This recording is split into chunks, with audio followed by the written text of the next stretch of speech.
Welcome to Discover Movies.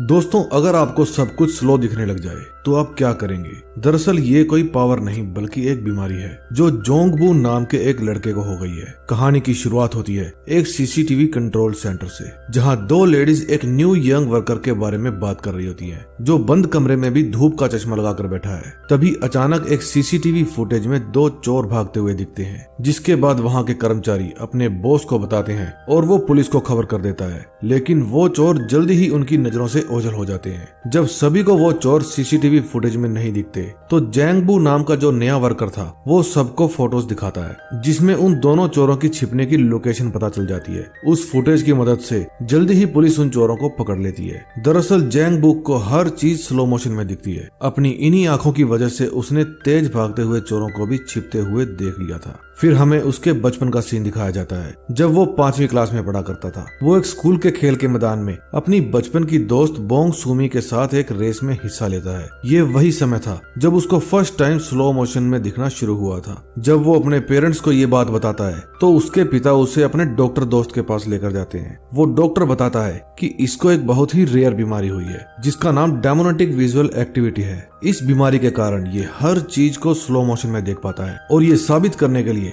Doctor उसकी तरफ एक बॉल बड़ी ही तेजी से फेंकता है, जिसको वो बहुत ही आसानी से पकड़ लेता है। डॉक्टर उसकी आंखों को आराम पहुंचाने के लिए उसको हर समय एक धूप का चश्मा पहनने की एडवाइस देता है। उसकी आंखें ठीक करने के लिए बहुत ही पैसा खर्च होने वाला था, इसलिए उसके पिता पैसे कमाने के लिए विदेश चले जाते हैं ताकि वो अपने बेटे का सही इलाज करवा सके। जैंगबू घर में अपनी माँ और अपनी बहन के साथ रहा करता था। दरअसल ये बीमारी उसके लिए एक वरदान भी थी और श्राप भी। वो अपनी इसी बीमारी के कारण अपनी छोटी उम्र में ही जिंदगी के नजारे भी ले रहा था, लेकिन हर समय काला चश्मा पहनने के कारण उसको स्कूल में तंग भी किया जाता था। सुमी उसकी इकलौती फ्रेंड थी जिसको वो अब प्यार करने लगा था, लेकिन जैसे जैसे समय बीतने लगता है लोग उसकी वजह से सुमी को भी तंग करने लगते हैं, और ना चाहते हुए भी सुमी जैंग को छोड़ देती है। अब जैंग का छोटी उम्र में ही दिल टूट जाता है और वो चाहता है कि उसकी आंखें पूरी तरह से खराब हो जाए, इसलिए वो हर वक्त नजदीक से टीवी देखता है। लेकिन फिर भी उसकी आंखें खराब नहीं होती। सारा दिन टीवी देखने के कारण अब वो अपने फेवरेट कैरेक्टर्स की एक्टिंग भी करने लगता है और उनके स्टाइल भी कॉपी करने की कोशिश करता है। अब कई साल बीत जाते हैं, उसके पापा अभी भी पैसा कमाकर वापस नहीं आए थे, और एक दिन खबर आती है कि एक एक्सीडेंट के कारण उसके पिता की मौत हो गई है। अब घर का सारा भार जैंगबू के कंधों पर आ जाता है और वो अपनी आंखों का इलाज करवाने के लिए फिर से उसी डॉक्टर के पास जाता है। डॉक्टर उसे समझाते हैं कि अब तुम्हें ही पैसा कमाना है और अपने घर को संभालना है, और उसे एक सीसीटीवी कंट्रोल सेंटर में जॉब करने की सलाह देते हैं। अब जैंगबू सीसीटीवी कंट्रोल सेंटर में काम करने लगता है। अब हमें फिर से प्रेजेंट का सीन दिखाया जाता है। वो अपनी इस जॉब में बहुत ही खुश था क्योंकि उसे लोगों को टीवी पर देखना बहुत अच्छा लगता था।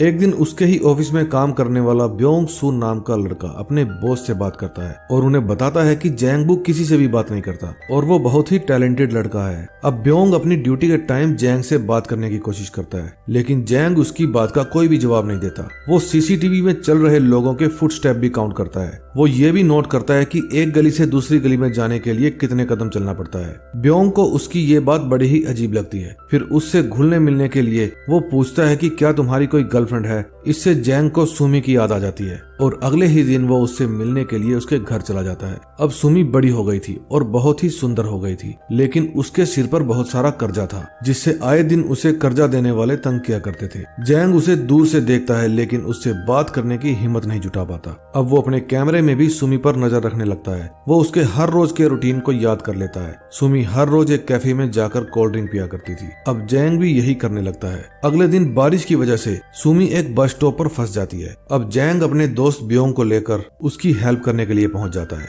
वो शाहरुख खान की तरह छाता खोल के उसको बारिश से बचाने की कोशिश करता है, लेकिन उसको लफंगा बोलकर वो वहां से चली जाती है। फिर जैंग और ब्योंग दोनों डॉक्टर के पास जाते हैं। जैंग डॉक्टर को बताता है कि वो सुमी को इम्प्रेस करना चाहता है, लेकिन क्या करे। इससे डॉक्टर उससे फ्लावर्स देने की सलाह देता है। अगले दिन सुमी एक म्यूजिकल ड्रामा में ऑडिशन देने के लिए जा रही होती है, लेकिन वो लेट हो जाती है, इसलिए वो वहां पर कॉल करती है और फोन पर ही अपना ऑडिशन देने को कहती है। अब वो फोन पर ही गाना शुरू कर देती है। उसका गाना सुनकर लोग बड़ी ही हैरानी से उसे देखते हैं। तभी वहां पर जैंग फ्लावर्स लेकर पहुंच जाता है और सुमी का गाना खत्म होते ही उसे बुके दे देता है, लेकिन बदले में सुमी उसे कहती है इन बुके की जगह पर तुम मेरे लिए जहर लेकर आते तो ज्यादा अच्छा होता। तभी सुमी वहाँ से जाने लगती है। फिर जैंग उसे उसके बचपन के नाम से पुकारता है, लेकिन वो कहती है कि ये मेरा नाम नहीं है, मेरा नाम बोंग सुमी है। इससे जैंग को पता चलता है कि वो अब तक किसी गलत लड़की का पीछा कर रहा था, लेकिन अब बहुत देर हो चुकी थी और उसको गलत लड़की से ही प्यार हो जाता है। उस दिन शाम को सुमी अचानक उसको एक जगह टकरा जाती है। वहाँ से सुमी शॉपिंग करके लौट रही थी।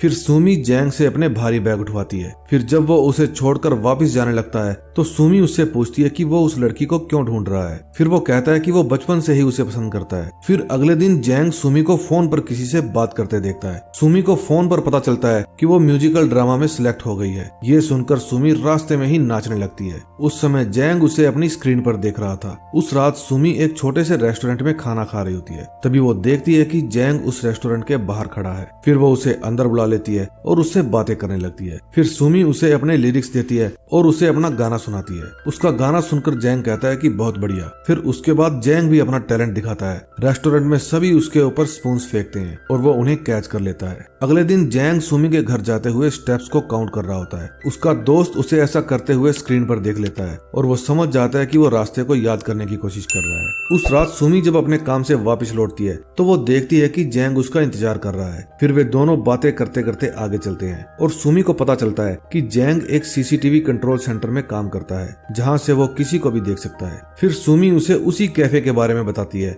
जहां वो अक्सर जाया करती थी। वो बताती है कि उसे उसके ओनर से क्रश है और उसके पास एक बड़ी कार भी है। जैंग को उसके ओनर से काफी जलन होने लगती है। अब जैंग सुमी को कार में घुमाने के लिए बेचैन हो जाता है। फिर वो अपने ऑफिस में सबसे पूछता है, क्या किसी के पास कार है? अगर किसी के पास कार है तो मुझे दे दे, क्योंकि मैं सुमी को उसमें घुमाना चाहता हूँ और आप कार के बदले मुझसे रेंट भी ले सकते हो। लेकिन वहाँ किसी के पास भी कार नहीं होती। अगले दिन घर पहुँचते वक्त सुमी को रास्ते में एक आदमी मिलता है जिसकी वो कर्जदार थी। वो उसे इनडायरेक्टली धमकाने की कोशिश करता है और कहता है कि अगर उसने पैसे नहीं दिए तो वो उसे परेशान करेगा। लेकिन जैंग और ब्योंग सही टाइम पर पहुंचकर सुमी को बचा लेते हैं। जब वो अपने काम पर वापस आता है तो सुमी एक कैमरे के सामने खड़ी होकर जैंग को थैंक यू बोलती है, क्योंकि उसे विश्वास था कि जैंग अभी भी उसे कंट्रोल सेंटर में बैठा देख रहा होगा। उस शाम वे दोनों एक पार्क में मिलते हैं और खूब सारी बातें करते हैं। फिर जैंग उससे पूछता है कि अगर तुम्हें कार मिल जाए तो तुम क्या करोगी? सुमी बताती है कि अगर मेरे पास कार होगी तो मैं हर रोज बीच पे जाऊंगी।